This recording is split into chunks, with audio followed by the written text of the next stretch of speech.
জল, যার অপর নাম জীবন, আমাদের শারীরিক গঠনতন্ত্রের 75 ভাগই জল। আবার পৃথিবীরও 75 ভাগ জল আর মাত্র 25 ভাগ স্থল।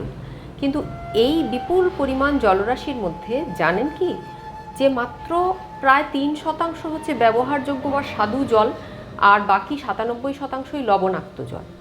জানেন হয়তো প্রায় সকলেই, কিন্তু জল ব্যবহার করবার সময়, জলকে দূষিত করবার সময় সেই জানা তথ্য আমরা কজনই বা মনে রাখি। মনে তো আমাদের পড়ে তখন যখন জলের অভাবে হাহাকার পড়ে যায় বা জলবাহিত দূষণে রোগ সৃষ্টি হয়। কথায় কথায় আমরা বলে থাকি একেবারে জলের দরে পেলাম।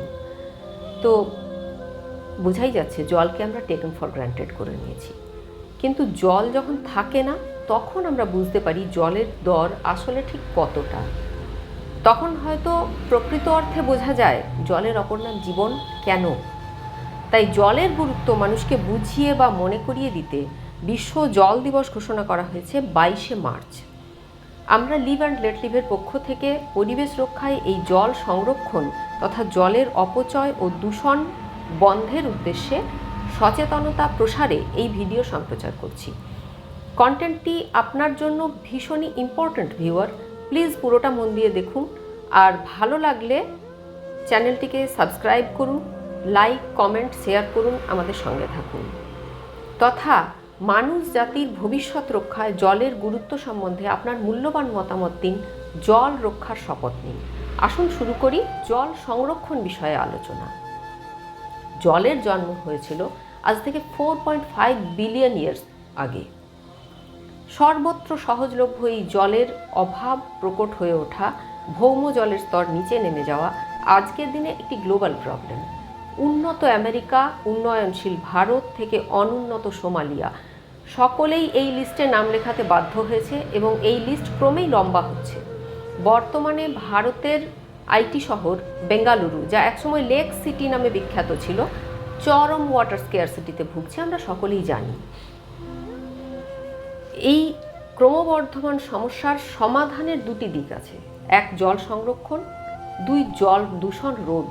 এবার ইন্ডাস্ট্রিয়াল জল দূষণ বা সিওরেজ থেকে যে জলের দূষণ, এগুলো আটকানোর জন্য প্রধানত প্রশাসনিক সাহায্য দরকার বা অনেক সময় বড় বড় ট্রিটমেন্ট প্ল্যান্টেরও প্রয়োজন হয়। এগুলো বেসরকারি উদ্যোগে বা ব্যক্তিগত উদ্যোগে অন্তত এগুলো হওয়া মুশকিল।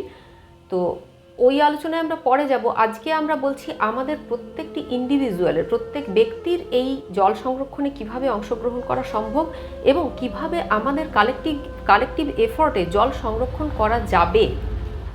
এতেই জলের প্রয়োজন তো প্রতি পদক্ষেপেই হয়।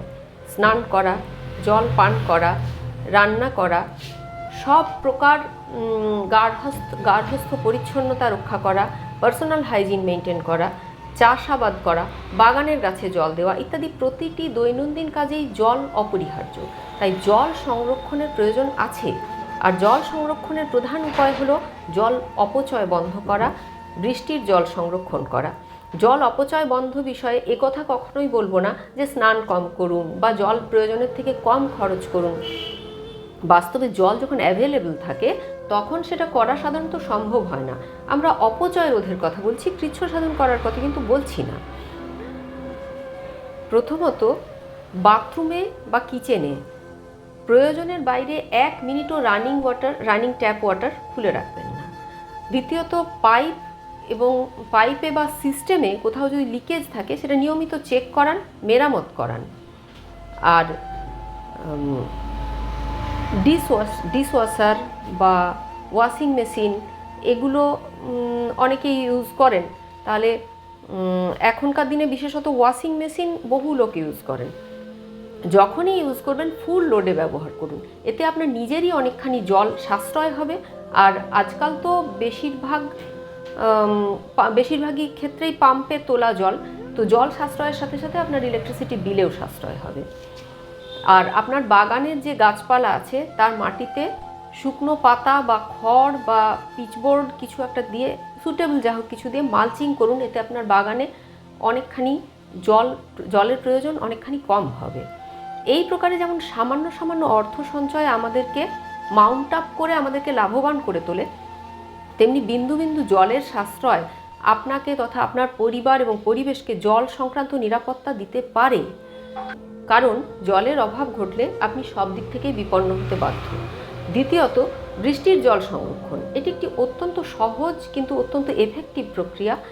আপনার বাগানে বা ছাদে বা টেরাসে যদি কোনো খালি জায়গা থাকে, আপনি এই কাজটা সহজেই করতে পারেন। আমরা একটি সরল ডায়াগ্রাম এখানে আপনাদের কাছে দিলাম। আপনার লোকাল প্লাম্বারকে ডায়াগ্রামটি একটু মন দিয়ে দেখে পরিষ্কারভাবে বুঝিয়ে বলুন, তিনি সহজেই করতে পারবেন। এই ডায়াগ্রামটি আমাদের দিয়েছেন জুলজিক্যাল সার্ভে অব ইন্ডিয়ার অবসরপ্রাপ্ত বিজ্ঞানী ডক্টর অমলেশ মিশ্র। বৃষ্টির জল সংরক্ষণ করে আপনি শুধু একটা ট্যাঙ্কই ভর্তি করতে পারবেন না, আপনি ভৌম জল বা যেটা গ্রাউন্ড ওয়াটার রিচার্জ করতে পারবেন, যেটা অত্যন্ত মূল্যবান। প্রসঙ্গত চলে আসি একটি বিশেষ প্রজেক্ট চলো বৃষ্টি মাপি এই প্রজেক্টে। এই জল সংরক্ষণ বিষয়ক এই বিশেষ প্রজেক্টটি এই মুহূর্তে পশ্চিমবঙ্গে বেশ কিছু স্কুল এবং তাদের ছাত্রছাত্রী অংশগ্রহণ করছে। এই প্রজেক্টটি স্কুল স্টুডেন্টদের সাহায্য করছে। এই প্রজেক্টে পরিবেশ উন্নয়ন পরিষদ নামে একটি সংস্থা এবং ছাত্রছাত্রীদের প্রশিক্ষণ দিচ্ছেন ডক্টর অমলেশ মিশ্র। এই কাজে সহযোগিতা করছে আইটি সংস্থা উইপ্রো। আপনি যদি একজন শিক্ষক বা একজন অভিভাবক বা একজন ছাত্রছাত্রী হন এবং এই বাস্তব জীবনে অত্যন্ত গুরুত্বপূর্ণ প্রজেক্টে আগ্রহী হন, তাহলে এর লিঙ্ক এবং ডিটেলস আমরা নিচে ডেসক্রিপশন বক্সে দিচ্ছি। এর মাধ্যমে আপনিও যোগাযোগ করতে পারবেন। এছাড়াও আপনার বাড়ির ছাদে বা টেরাসে যদি বৃষ্টির জল ধরে ক্যাচমেন্টে সংরক্ষণ করতে চান, তাহলে এবং এই বিষয়ে আপনার যথেষ্ট ডিটেলে আইডিয়া না থাকে, তাহলে বিশদে জানার জন্য আমাদের কমেন্ট বক্সে আপনাদের মেল আইডি দিয়ে কমেন্ট করুন, আমরা আপনাদেরকে তথ্য দিয়ে সাহায্য করব। চতুর্থত, জল সংরক্ষণের এক প্রধান অন্তরায় হলো যখন তখন ডিপ টিউবওয়েল খনন করে দেওয়া। আজকাল জলের একটু অভাব হলেই লোকে ডিপ টিউবওয়েল খনন করিয়ে নিচ্ছেন বহু মানুষ, যার ফলে এলাকায় ভৌম জলের পরিমাণ খুব তাড়াতাড়ি কমে যাচ্ছে। বহু মানুষ এই কাজ করছেন, ফলে 30 থেকে 40 বছরের মধ্যে সেই ডিপ টিউবওয়েলগুলিও শুকিয়ে যাচ্ছে। এর চেয়ে কুয়ো বা কূপ খনন করুন, ভৌম জলকে যথাসাধ্য কম ডিস্টার্ব করুন। মনে রাখবেন, জল কিন্তু আমাদের সম্পদ অর্থাৎ রিসোর্স। আপনার ব্যাংকের স্থায়ী আমানতকে যেমন ক্রমাগত তুলে দিলে সে নিঃশেষ হয়ে আপনাকে একদম নিঃস্ব করে দেবে, তেমনি ভৌম জল তুলে নিঃশেষ করে দিলে আপনি ওয়াটার ব্যাংক্রাপসি বা জল নিঃস্বতায় ভুগবেন। স্থানীয় পৌর প্রশাসনগুলিরও এই বিষয়ে সচেতনতা প্রচার করা ও বিবিধ উদ্যোগ নেওয়া অত্যন্ত প্রয়োজন। চতুর্থত, আপনার এলাকায় পুকুর ও জলাভূমিগুলিকে সংরক্ষণ করার চেষ্টা করুন, এগুলিকে পরিচ্ছন্ন রাখার উদ্যোগ নিন। এগুলি গ্রাউন্ড ওয়াটার রিচার্জ করবার মূল সোর্স। এই সমস্ত বিশাল জটিল যান্ত্রিক খরচ সাপেক্ষ প্রক্রিয়ার চেয়ে এই সমস্ত পুরনো প্রথাগত ইনহেরিটেড নলেজগুলো আমাদের জন্য জল সংরক্ষণে অনেক বেশি এফেক্টিভ।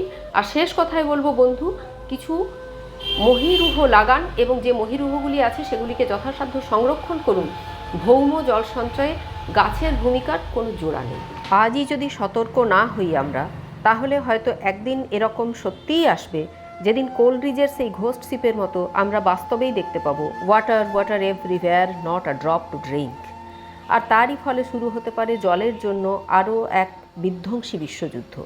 তাই বন্ধু, আপনাকেই বেছে নিতে হবে অমূল্য জল সংরক্ষণ করে আপনি একটি সুজলা সুফলা শস্য শ্যামলা ভবিষ্যৎ বেছে নেবেন, নাকি জলের জন্য বিশ্বযুদ্ধের আগুনে দগ্ধ হবেন।